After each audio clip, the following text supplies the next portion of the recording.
I'm going to start this video with a simple question. Has anyone in your life been affected by cancer?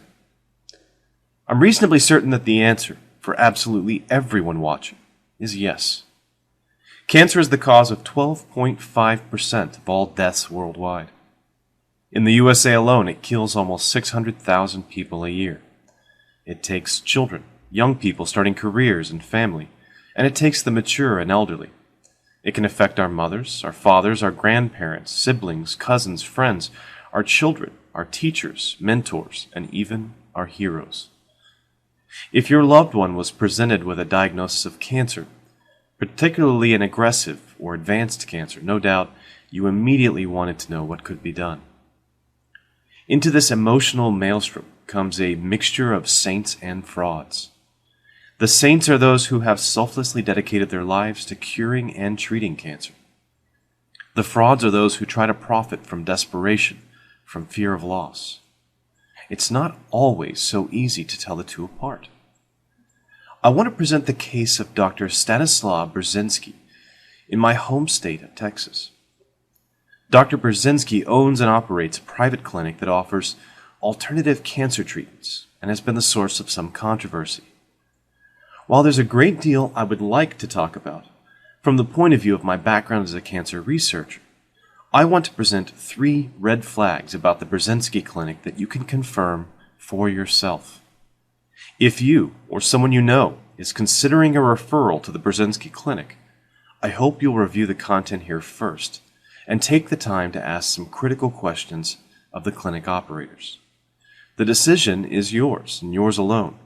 I only want to highlight 3 undisputed facts that would give me pause that I suggest you research on your own. Fact 1. The Burzinski Clinic have initiated 62 clinical trials of cancer compounds and only completed 1. Clinical trials are required for new drug approval in the U.S. They must pass through 4 phases. First, testing for safe dose, then effectiveness against a particular cancer, followed by a comparison of effectiveness versus existing therapies, and lastly into long-term monitoring of harmful effects. Every clinical trial has to register before starting, a practice intended to prevent drug companies from sweeping unsuccessful results under the rug. Not every clinical trial manages to recruit enough patients. Some are terminated early, and some are closed when it's obvious the drug is unsafe or ineffective. For every 3 completed trials, there's probably 1 that was closed prematurely. However, the Burzinski Clinic have an unprecedented 62 trials pre-registered, but only 1 of them ever went all the way to completion. That's our first red flag.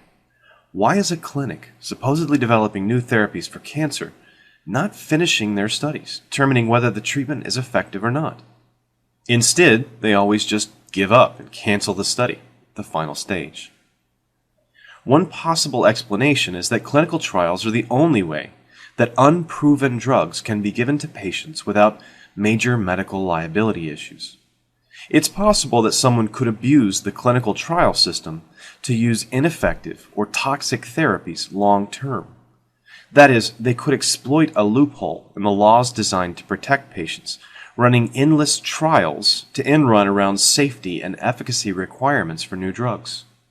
I'm not going to say that Dr. Burzinski is doing that, but you can confirm for yourself at clinicaltrials.gov that the Burzinski Clinic has initiated 62 clinical trials, but only completed 1. Fact 2. The Burzinski Clinic charges patients to receive trial medications. In addition to the very low rate of completion of all these clinical trials, Dr. Burzinski has taken the almost unheard of step of charging patients for their participation in a clinical trial to test a drug that the clinic has a patent on. These trials, especially phase 1 and 2 trials, often use guesses to determine a safe starting dose or what the eventual side effects will be. Patients bear some risk of harm, which usually entitles them to at least free study medication. This is almost universal in clinical trials. There are a few exceptions where the number of patients enrolled is very large, or the drug is very expensive to produce. So why is the Burzinski Clinic charging patients tens or hundreds of thousands of dollars to participate in these open-ended trials? They seem to be potentially profiting from what should be costly R&D for any other research clinic. It's a red flag for me. The fact that insurance companies won't pay for the untested drugs means that the financial burden falls entirely on loved ones and charities or members of the community. For a family, that can mean facing a choice between pursuing a therapy they're told is experimental and effective, possibly facing bankruptcy or debt, or facing the death of a loved one. If the Burzinski Clinic want to earn their money back to make a profit, I would suggest they start running trials in earnest, give study medication at no charge, then bring their cancer therapy to market so that it can be distributed to everyone in the world, and not just patients at the clinic in Houston who can afford the steep fees. Fact 3. The Burzinski Clinic make heavy use of marketing techniques. You may have seen the Burzinski movie titled Burzinski, Cancer is Serious Business, produced, directed, and narrated by Eric Merola. Eric is a commercial art director making promotional video content for the likes of Campbell Soup, Volkswagen, and Old Navy. The film, if you choose to watch it, is a rather unabashed 100-minute commercial for Dr. Burzinski and his treatment. The problem is that it clearly doesn't tell the whole story or examine the issue from both sides. It appeals a great deal to pathos and testimonials and conspiracy. You'll also notice the use of meaningless marketing buzzwords. This is most notable in the use of the term gene-targeted. In science, this refers to the specific practice of introducing an agent which interacts in the cell with a single sequence of RNA or DNA, the gene or gene product most responsible for the progression of the cancer. Burzinski, on the other hand, has used the term as a way of describing his special therapy, since it causes the cell to make more or less of a gene product. Using his definition, aspirin, a banana, or walking outside on a sunny day are all gene-targeted therapies, since they all cause your body to produce more of one gene product or less of another.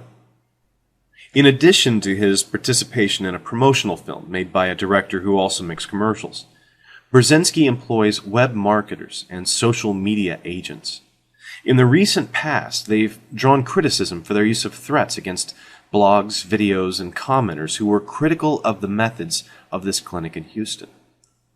This even included attempts to silence a 17-year-old critic, an act which was later disavowed by the PR director after it gained public scrutiny, and email threats against one blogger's family that included a satellite photo of his house, including the address.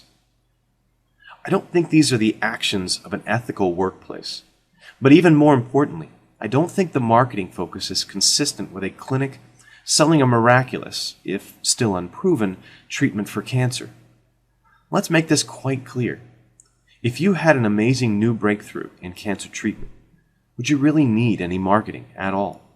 Would you need a PR director or social media agents to comb the internet, suppressing criticism? I think the best solution to the kind of difficult choice facing someone considering a referral to the Burzinski Clinic is clear information. I hope I've given you 3 points to consider that you can independently confirm. If you or a loved one are facing the ominous Big C, I want to assure you that there are some amazing people out there who are working tirelessly on your behalf. We make progress every year in diagnosing earlier, treating more effectively. Hope does not go in vain, but don't allow that hope to blind you to people who would try to profit from your desperation. Thanks for watching. Every cell of each plant and animal contains genetic information coded onto the DNA molecule. The model